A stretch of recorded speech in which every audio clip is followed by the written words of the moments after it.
Our party district secretary Sriram, he said, if this attack happened because we committed the so-called crime of supporting an intercaste marriage, you better write it down. We will continue to commit the mistake again and again. Party secretary made this remark. He said, whoever is interested in getting married on intercaste basis, you please come to us. Our office doors are always open. Knowing Modi's ideological background and RSS influence, we cannot expect the central government to bring in a law to curb this. At least the state government can do it. But unfortunately, Tamil Nadu Chief Minister said fresh law is not necessary. Existing law is enough. So we didn't agree with that.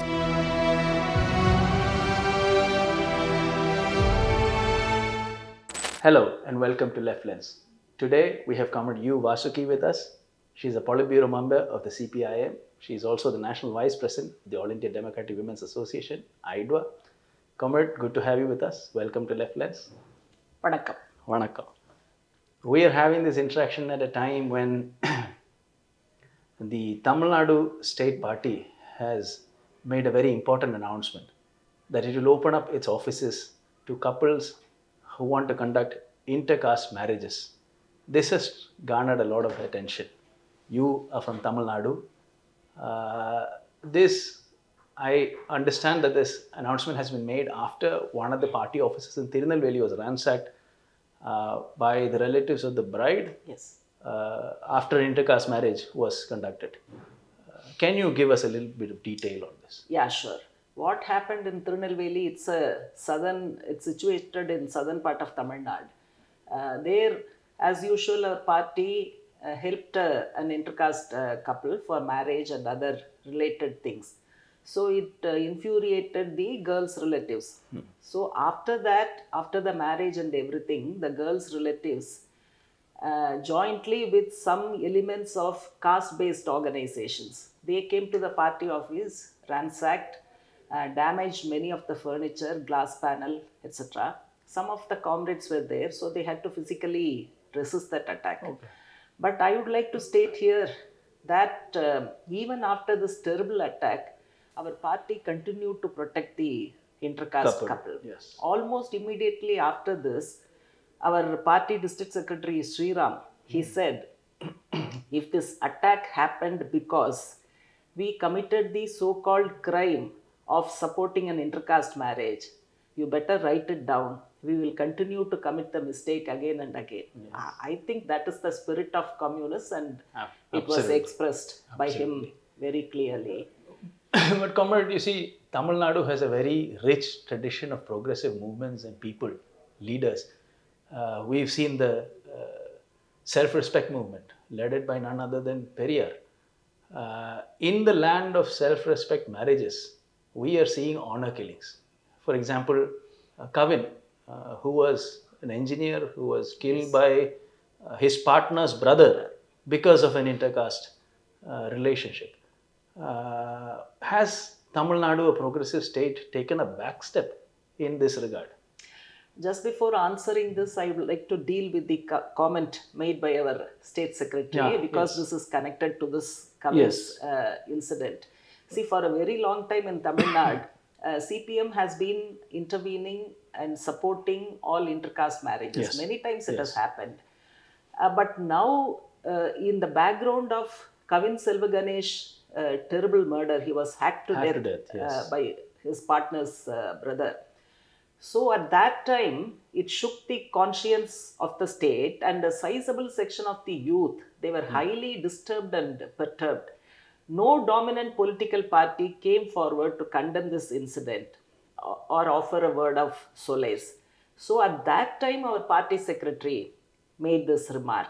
He said, whoever is interested in getting married on intercaste basis, you please come to us. Our office doors are always open. So the objective situation created because of Kavin's murder. So at that time he said that it struck a chord with the youth. That is how it has happened. Yes. As far as the next question is concerned, once upon a time it was like that. But time and situation never get frozen. Yes. That is what I feel. Keeps changing. Many changes have taken place, especially the upward mobility of a section of OBCs, politically, economically, culturally, and socially.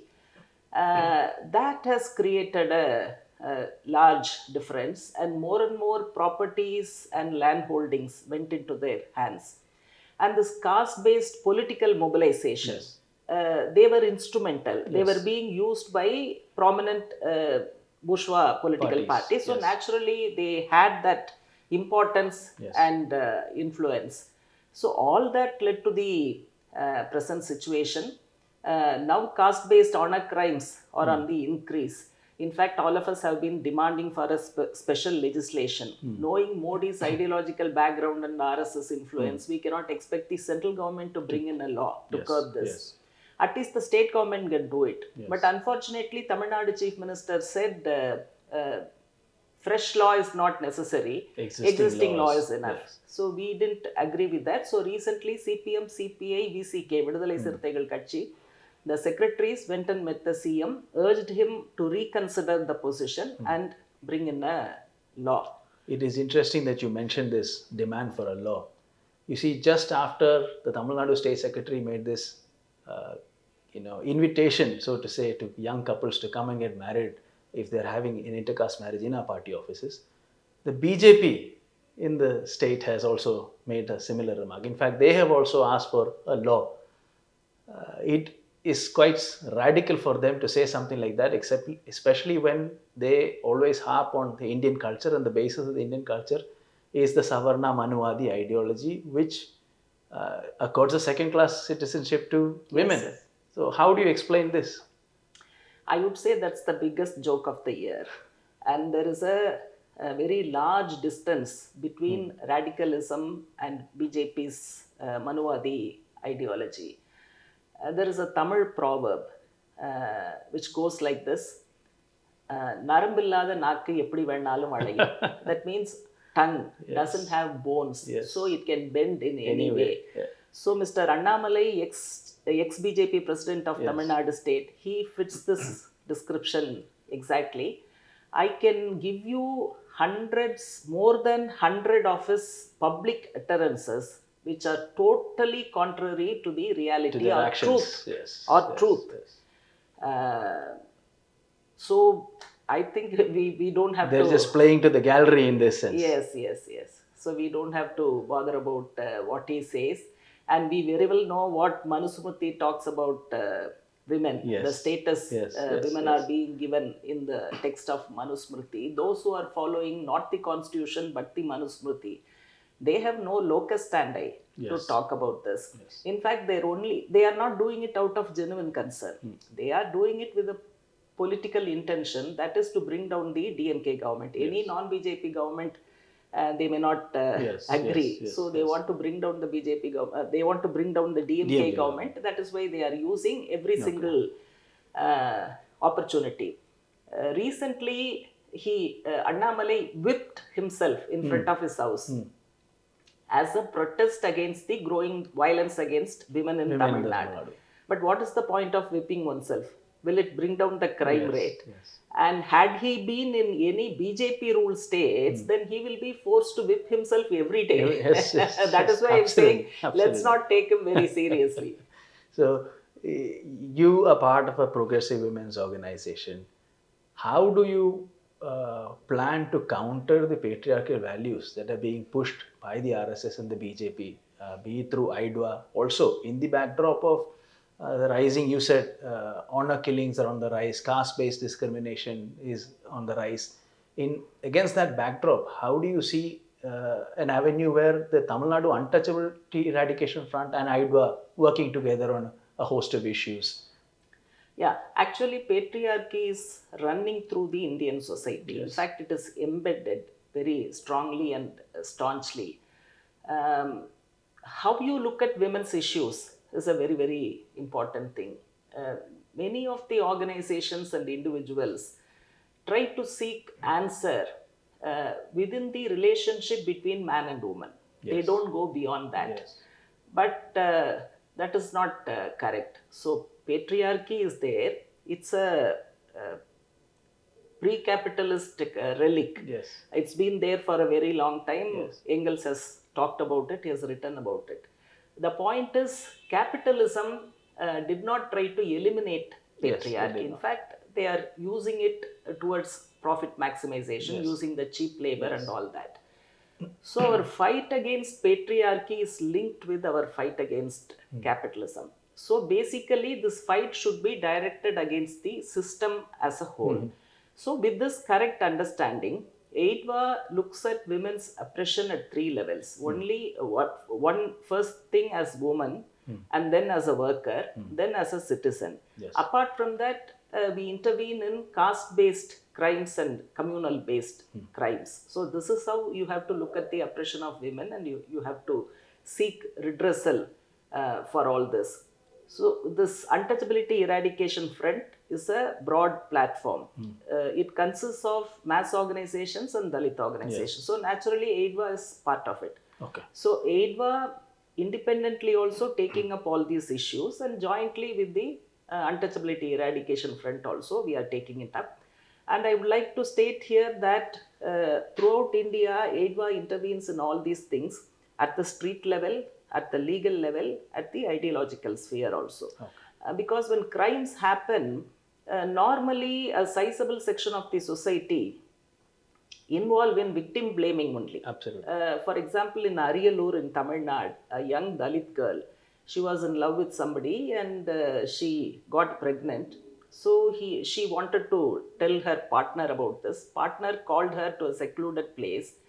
She was locked up, and this person and his friends gang raped her for so many days and murdered her, tore open her uterus, took out the fetus and burnt it. So this is what happened. When This is a recent event.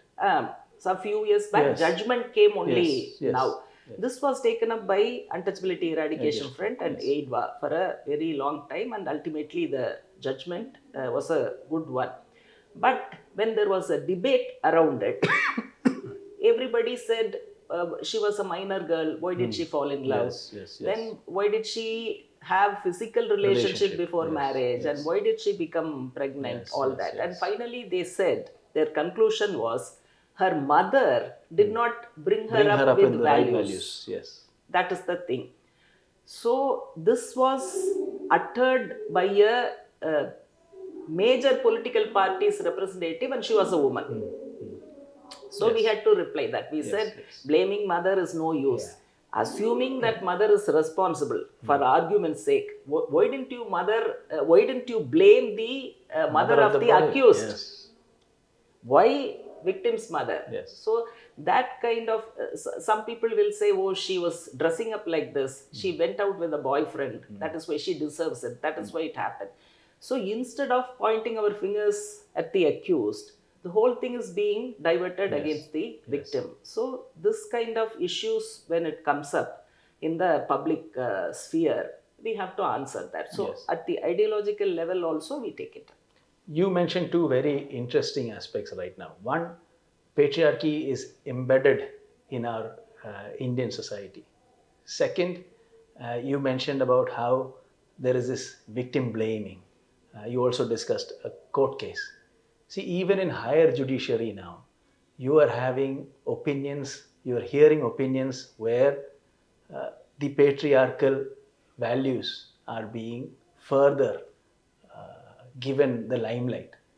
See, we're in a society where basic fundamental demands like equal wages, equal rights, abandoning of dowry, even these things have not been attained yet. Still, we are having patriarchal notions being thrust upon our society. It's almost like the hard-earned rights that women have struggled to attain, those rights are sought to be taken away from them. How do you think the Indian women can struggle against this or overcome this challenge that is there in front of them?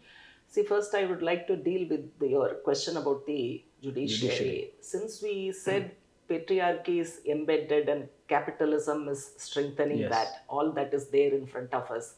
So naturally, it gets reflected in all the spheres, among all the sections. There is a difference between an ordinary person saying this and a judge saying this. Yes. When a judge says that, it becomes part of his judgment. Or orders, Yes. and that is bound to be implemented. And definitely, even if it is not part of the order, when a judge says that, it gets a lot of publicity. So public consumes that. Yes. And they get influenced by the judge's Yes. remarks. So this is a very, very dangerous thing. Even in the past, one or two judges in their orders, judgments or observations, they've said something like this, sexist remarks or misogynic comments like that. Yes. But now, I think these things have got intensified. And there is a qualitative difference because the ruling dispensation is following this Manusmriti, Manuvadi ideology. So that gives an impetus to so many people with a mind. See, rightward shift is not restricted to politics alone. That gets influenced into the minds of the people. So it has its social impact. So that is why now many people from different spheres, elected representatives, ministers, including judges, they are saying all this. For example, Allahabad High Court, a bail petition is coming up before them for a rape accused. Either let the court give him bail or deny bail. There is the matter. So the court put forth a bail condition. That is, soon after coming out in bail, within 3 months, he should marry the victim. From which century the court is from? Is this not an injustice to the girl? She has filed a complaint. To the victim, she has filed a complaint. And that means, see, they are not even considering rape as a crime. The final point is, I would like to stress, instead of IPC, Indian Penal Code, only Social Penal Code is running through their minds. So I feel it's a very, very dangerous thing. And women are resisting as it is. We see them in large number in many of the struggles. So I feel that this united fight by both men and women, it has to be further broad-based, it has to be strengthened. Zero tolerance has to be there, and changes in the curriculum and the public discourses by political parties and influential persons, in all these spheres, the concept of equality, that should be placed very, very strongly. But unfortunately now the government is going against all these values enshrined in the constitution. So that's altogether a different fight. So this gender issues are becoming more and more difficult because of this government, their policies as well as their ideology. You mentioned that the fight has to be intensified. In fact, the 24th Party Congress, which was incidentally hosted in Tamil Nadu, it made a call to actually intensify such struggles, especially on caste oppression and on women's rights. How do you propose to take this forward in your state? See, in Tamil Nadu, for a very long time, we have been taking up issues of social oppression, both caste discrimination and gender discrimination. Wherever such crimes take place, incidents take place, immediately the party as well as the mass organizations, they immediately go to the field, intervene. Everything we are doing. Off and on, we organize special conventions on specific issues. For example, in Tamil Nadu, we have conducted special conventions against female feticide and violence against women, then violence against children. And in many districts, we have conducted conventions against dowry. Especially when we conduct conventions against dowry, we go for a survey. So recently, we organized 2 huge mobilizations in Tamil Nadu, just 10 days, within 10 days. One is against dowry. More than 1,000 people participated. The other is against calling for a special law against honor crimes. One was in Tiruvallur, the other was in Tirunelveli. Tirunelveli mobilization also was very huge. Tirunelveli as a district has seen a number of rising crimes, especially caste-based crimes. That is why we chose that district. Prior to this convention, SFI and DYFI, they organized a blood donation camp. It's a kind of message cutting across everything, all the differences. And this has to unite us. When you need blood, nobody asks which caste or which religion you're from. Yes. So these two large mobilizations we have done. So we have been doing it, and in future we will increase that, because these conventions help educate our own party members, plus the public at large. So this sensitization has to continue. So one last point I would like to make, that is, whenever we say our doors are open for intercaste marriages, some people receive it very warmly, appreciate it, but some people will mock at us. They will say, when did you become a marriage agency? We thought you are a political party. Second argument they will say, from being a politician, when did you become a marriage broker? But I would like to tell them, fighting caste oppression, fighting injustice, and fighting the anti-socials, the police and the bureaucracy is not a joke. And many people think it is very easy. It's not a scene from a movie. It's not a dialogue from a movie, and it is not a speech delivered from the comforts of a very, very safe place. This is a rebellion against the system. CPM is doing it not because some leaders have the correct perspective. CPM has this programmatic understanding after assessing the Indian situation very deeply from the Marxist perspective. So that is why we are taking up issues of social oppression in a sustained manner, in a consistent way, and on the basis of our own program, Marxist understanding. So many others are taking it up. I don't know whether it is with this understanding, but anybody intervening in this are most welcome. We will work together. But I feel this understanding is really very, very important, because in Indian situation, class struggle means two things. One is struggle against class exploitation. The other is struggle against social oppression. These two go together. So that understanding needs to be strengthened more in the society, and CPM will be in the forefront as always, especially in Tamil Nadu, in taking up all these issues. All right, comrade. I hope that in the coming days, both the struggles and also the understanding are strengthened. All the best. Thank you for joining us once again on Left Lens. With that, it will be a wrap. Thank you.